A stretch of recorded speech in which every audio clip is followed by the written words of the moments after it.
Pues llegamos al proyecto a través de un proceso de castings, de pruebas. Fueron tres pruebas. La primera para mí fue individual, luego creo que ya fue con Nacho. Y una vez nos dicen que estamos dentro del proyecto, Dani nos propone hacer 2 meses de preparación, de ensayos, en los que empezamos a meternos dentro del proyecto, dentro de los personajes, a investigar, a probar. Y ahí es donde empezamos a trabajar con Daniel, y creo que fue un trabajo que, bueno, a mí personalmente me fue muy bien porque conocí realmente el personaje, se estableció una relación firme entre los hermanos, y eso permitió que cuando llegáramos al rodaje tuviéramos los personajes muy bien cogidos, muy asentados, y la relación también muy bien establecida. Creo que es verdad que Dani apuesta para una historia así, donde hay 2 personajes como trama principal, apuesta por crear una vida detrás de esos personajes para que luego en la película se vean solo esos 3 días, pero que me pareció inteligente por su parte proponernos hacer ese tipo de trabajo a través de improvisaciones, que le dio más vida a esta relación. Improvisábamos sobre momentos importantes, claves en la vida de estos 2 personajes, que no estaban escritos en el guión, pero que habían pasado. Entonces, a través de ese improvisar, de ese explorar, de ese ir viendo por dónde iban los personajes, cómo se relacionaban y así, es cuando veías, ¿no?, en el momento en que empieza la película, que realmente son 3 días de su vida, de todo ese background que tienen, ¿no?, todo lo que les ha pasado antes de empezar la película, y que les ha hecho estar donde están y ser como son. La construcción de mi personaje es diferente, está más pegada a mí como persona, porque bueno, al final coincidió que yo soy hermano mayor, tú hermano pequeño, y hay algo que ya lo tienes integrado del propio personaje, pero en el caso tuyo, ¿no? O sea, la construcción de Héctor es algo que está un poco más alejado de ti, sí. que tuviste que... Bueno, cuéntame tú mejor. Bueno, sí, estuve... para el personaje de Héctor, para mí fue muy importante el trabajo de campo, ¿no? Salir a la calle y ver cómo es la gente con las mismas condiciones que Héctor, y entonces a partir de ahí, de ver la diversidad, de ver lo distintos que puede llegar a ser esa condición entre las personas, crear a Héctor, pero un Héctor particular y único, sin ningún tipo de copia de ninguna representación, sin ningún referente directo, sino siempre desde la unidad, ¿no? Entonces, bueno, pues esa doble capa que tiene Héctor de lo que le pasa realmente, lo que le muestra que le pasa, y todas esas dificultades sociales para relacionarse, para comunicarse con el mundo, para entender el mundo también. Un poco de todo.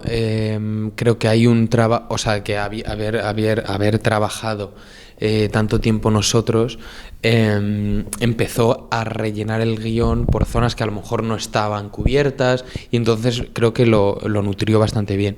Y luego cuando llegas al rodaje, a Dani le gusta que haya cierta libertad durante el rodaje. Entonces me parece que estuvo abierto a que hubiese cambios todavía, a que apareciesen cosas nuevas, manteniendo lo que habíamos trabajado y lo que él quería contar de manera definitiva, pero que siempre hubo muchos momentos de libertad por nuestra parte. Sí, teníamos bastante espacio para incorporar cosas, para hacer un poco lo que sintiéramos, ¿no? Y siempre una cosa muy guay es que normalmente hacíamos unas tomas bastante pegadas al texto, y normalmente la última toma era un poco más con más libertad, ¿no? Y eso siempre se agradece porque exploras nuevas zonas y es interesante. Dani me gusta porque sea la temática que sea su película o el tono que tenga, lo común a todas es que los actores están muy bien, están como de manera muy genuina y muy, no sé, es como bonito verlos siempre. Entonces, digo, este director por lo menos sabe cómo tratar a sus personajes y explotar lo máximo de ellos.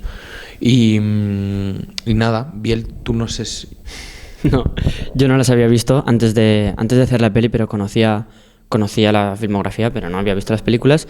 Pero lo primero que hice cuando estuve dentro del proyecto fue comprarme las 4 películas en DVD y vérmelas en orden. Y es muy interesante ver la filmografía de Daniel en orden, porque ves como esa evolución muy clara, ¿no? Y luego...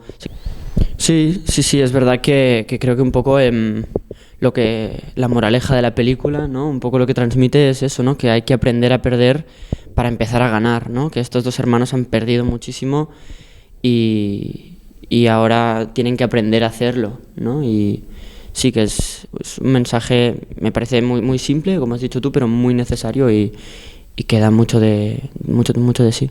Sí, yo creo como que a que se reconcilien con que van a perder siempre y que estos dos personajes es como que parece que toda su vida han perdido y ya está. La cosa es que no estén peleados con ese fracaso, sino como que de repente encuentren que también es una parte de ellos y es algo muy, es que es muy parece muy sencillo, pero es muy complicado de hacer también y creo que después del viaje de estos 3 días, estos personajes por lo menos empiezan a acercar un poco a eso, que tampoco no termina la película y dices, sí, ya han aprendido, genial, vamos. O sea, creo que es guay también eso del tono que lo deja un poco ahí a medias, que parece que está todo bien, pero luego dices, uy, no sé si está todo bien. Yo me emocioné bastante porque Dani nunca nos dejaba ver Combo, no nos dejaba ver cómo estaba quedando, entonces verla por primera vez montada entera, ver toda la historia de golpe, a mí me emocionó y me conmovió, sí. Sí, yo también. No me reía tanto como no sé, me emocionaba más que me daba risa, creo. Pero claro, no sé, me emociona todo, me emociona también ver el proceso y lo recuerdo y a partir de ahora, que yo creo que ya la hemos visto como 3, tú 4 veces, ¿no? Uh-huh. Creo que a partir de ahora ya es que la empezaremos a ver como una película ya normal, pero hasta ahora yo creo que tenemos como demasiada cercanía con la película.